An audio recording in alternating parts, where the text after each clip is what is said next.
Shalom, shalom. Salut à vous. Salut à toi. Si tu découvres notre chaîne, avec Jésus c'est possible, nous sommes très heureux de t'accueillir. Nous sommes là parce que nous voulons avoir quelques échanges. Nous voulons partager avec toi quelque chose d'assez intéressant. Tu sais, moi je veux commenter l'actualité internationale. Qu'est-ce que tu en penses? Hein? Ah oui, c'est possible. C'est possible?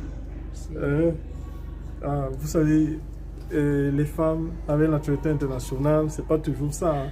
Et, en fait, je souhaite comme ça, en passant, donner mon point de vue sur un fait d'actualité qui concerne le conflit entre la Russie et l'Ukraine.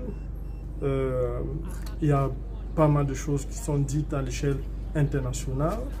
Euh, et même à l'échelle locale, beaucoup de choses sont dites. Euh, bon, voilà. Et en tant que chrétien, je crois aussi, la possibilité de donner mon point de vue sur ce conflit qui date maintenant de 3 ans. Euh, Avec l'arrivée au pouvoir, n'est-ce pas, du président Donald Trump depuis fin 2024, il y a beaucoup de choses qui sont en train de s'accélérer. On parle d'un processus de paix qui a été enclenché, mais nous, en tant que chrétiens, on se pose pas mal de questions. Est-ce que c'est un processus de paix qui sera durable, vu que l'homme charnel, l'homme qui n'a pas la crainte de Dieu, n'est pas digne de confiance? Et c'est pourquoi on regarde avec beaucoup d'appréhension ce qui se passe actuellement. C'est vrai, Dieu peut tourner le cœur d'un homme et l'amener à parler avec son cœur, à dire la vérité, à être sincère dans ce qu'il fait.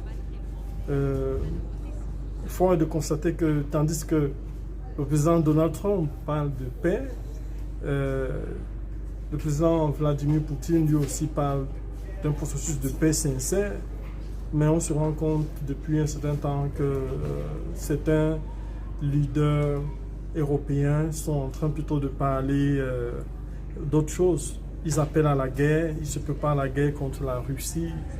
Et pourtant, la Russie est la première puissance nucléaire du monde. On se pose des questions. Est-ce qu'ils sont conscients de ce qui est en train de se passer? Pour nous qui sommes des chrétiens, nous prions que vraiment ce processus de paix soit un processus de paix sérieux, un processus de paix qui va vraiment permettre que les Ukrainiens puissent avoir la paix sur leur territoire. Nous ne prenons pas le parti de quelqu'un.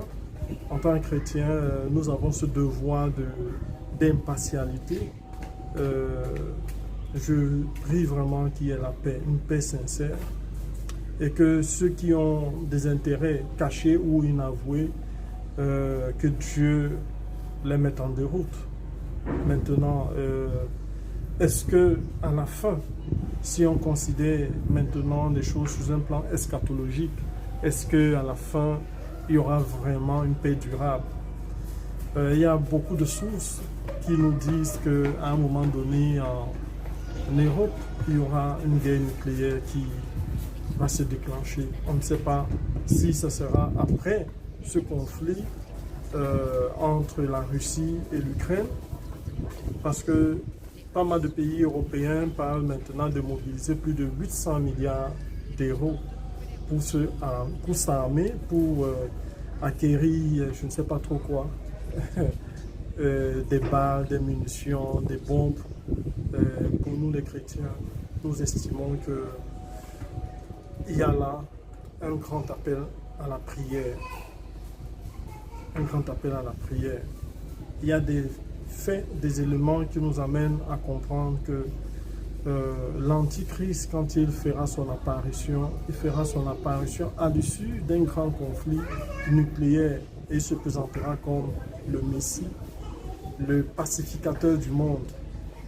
Et il y a certains leaders européens vraiment qui poussent à la guerre, mais en même temps, ils veulent se présenter comme des grands pacificateurs. Bref, que la paix vienne vite, mais la vraie, celle qui vient de Dieu. Cependant, Je demande aux Russes et aux Ukrainiens de chercher Dieu pour leur pays. La paix est mieux que la guerre. Je reviendrai sur ce point concernant le conflit ukrainien avec plus de détails dans les jours qui viennent, ou alors j'aborderai d'autres aspects de ce conflit qui ne sont pas étalés en public pour l'instant, ou alors qui sont abordés mais pas avec une certaine profondeur. Que Dieu te bénisse, chers frères. N'oublie pas de prier pour l'Afrique, n'oublie pas de prier pour des pays comme le Cameroun. Cette année, c'est une année d'élection, il y a beaucoup d'agitation, bref. Mais nous, on a le devoir de prier. Les chrétiens, c'est notre devoir. Que Dieu te bénisse. Si tu n'es pas encore abonné à notre chaîne, je t'invite à le faire. Je t'invite aussi à aimer notre vidéo, à la partager, enfin, de soutenir le travail que nous faisons. S'il se trouve que tu n'as pas encore donné ta vie à Jésus, je t'invite à aller en dessous de cette vidéo. Tu trouveras comment faire pour devenir un disciple de Jésus-Christ. Que Dieu te bénisse. Hey, toi tu ne dis rien depuis. J'ai monopolisé la parole. Bah, voilà. Que Dieu vous bénisse. Je me suis attendu. Bon, ok. Pour la paix dans le monde entier. Et vous savez tous, les femmes sont merveilleuses. Peut-être pendant que la vidéo passait là, vous avez vu que c'est comme si elle se cherchait. Mais en fait, c'est ça. Tu veux qu'on parle de quoi la prochaine fois? Ouais, là, on a parlé de géopolitique, de tout. Hein? La restauration avec le Seigneur. La restauration, bon, ok.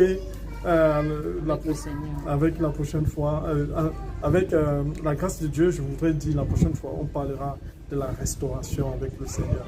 Alors la restauration selon le Seigneur. Ou alors la restauration selon le Seigneur. Bon, ok.